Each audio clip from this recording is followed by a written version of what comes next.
not gonna let you win, Ruby. I'm not gonna let you win. I'm not gonna let you win! Okay, parenthood seems problematic from just about all aspects. It's somehow the most common thing in the existence of the human race, and yet we still haven't figured it out yet. It's almost like if we were still wrestling with the idea of fire.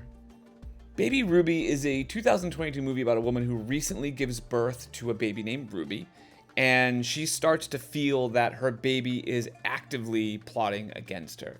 Now that's kind of a funny way to sort of describe this movie, and it may seem like I'm making fun of it, but that's pretty much what happens, and part of the problem that Joe is going through.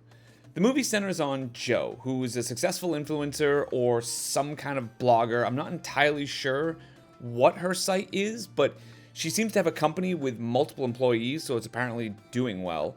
And she's married to Spencer, and as we start this story, she's pretty close to her due date. We see that she's decided to throw her own baby shower, and she does all the decorations and sets everything up herself, and she seems fairly type A in that regard. This is her first child, and so there are a lot of nerves and pressure, especially from her mother-in-law, Spencer's mom, who shows up unannounced a lot and kind of just generally wants to be a part of the entire experience. The day does finally come, and Ruby is born, but immediately Joe feels off. Like, she can't seem to quiet the baby, and she starts to feel like she's failing. And this is where we see that she begins to kind of lose time. At one point, her assistant asks for a photo of the baby to post on the website, and Joe seems surprised when she's told that it's actually been a month since the birth. And then as her insecurities about being a good mother mount, she starts to begin these visions as well as the lost time. And she sees some of the most awful scenarios to happen to Ruby. Eventually, we start going down this rabbit hole as she meets and begins to hang out with these other new mothers, but their babies seem much more behaved than hers. And the cherry on top is Ruby seems to be doing things to get back at Joe for not coming to her aid fast enough. Like, at one point, Ruby bites Joe's nipple during feeding and also rips out her earring when she returns from being on all night. And this sets Joe off even more. Now, the interesting part of this movie is it's basically an allegory of sorts for postpartum psychosis, which is fine. And it does a really good job of showing how hard it is for new mothers and how the lack of support or insecurities can manifest itself in all sorts of nasty ways. I would imagine that a lot of new mothers can relate to what Joe goes through on some level. But the problem is it feels a little too unfulfilled because it really ends up driving the story nowhere.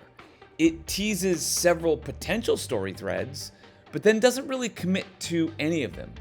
Like the other mothers, for instance. Now, I understand there's a commentary there about how alienating other mothers can be, or at least how you can feel alienated if you don't think that you or your child is making enough strides and they're lagging behind the others, but it's hard to pin down whether this is imagined or not. Like, Joe meets the first woman, Shelly, before she even gives birth, and so Joe's a happy, pregnant woman, and yet Shelly is immediately weird and gives off a cautionary tone that Joe picks up on. So if this was supposed to be imagined, then why was this here? I mean, maybe it's supposed to be that Shelly is going through the same problems as a new mom, but if we're seeing this from Joe's perspective, that tone doesn't seem to really match. I mean, this movie certainly showcases the trials and tribulations of what mothers go through after having a child, but there's no other stakes or anything to grab onto. Like, most of the time, you can't really tell what's real and what isn't, which is a good way to connect with Joe emotionally and her turmoil. But at some point, we just need to establish a plot. The movie just keeps hard cutting between real and imagined to the point where I just kind of didn't care after a while.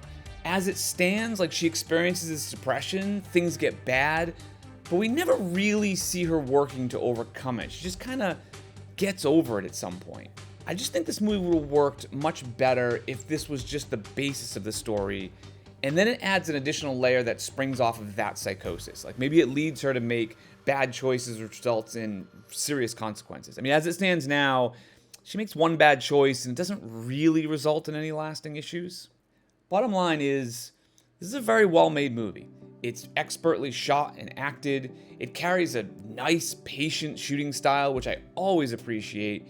And it looks at motherhood from a perspective I haven't really seen much of. And there's something to be said for that. But for me, the story's just a little too thin. Like, it kind of felt like a long, short film instead of a feature film, if that makes any sense at all. It kind of made me think of, like, if you were to accidentally smack your hand with a hammer and then you don't want to look at it because you're certain that your hand's gonna be all screwed up.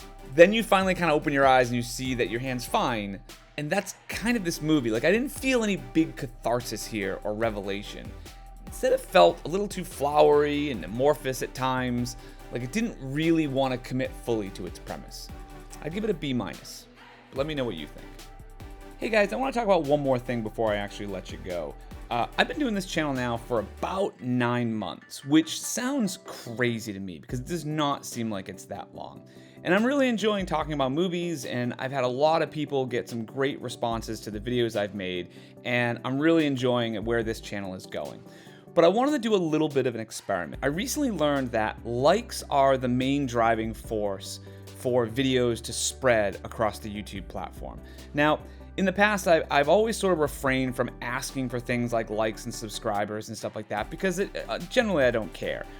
But I want to try something. If you thought this video was interesting or funny or informative in any way at all, hit the like button, or if you didn't, hit the dislike button. I'm curious if the video gets a lot of likes or dislikes, if that changes the way the video kind of spreads out over the platform.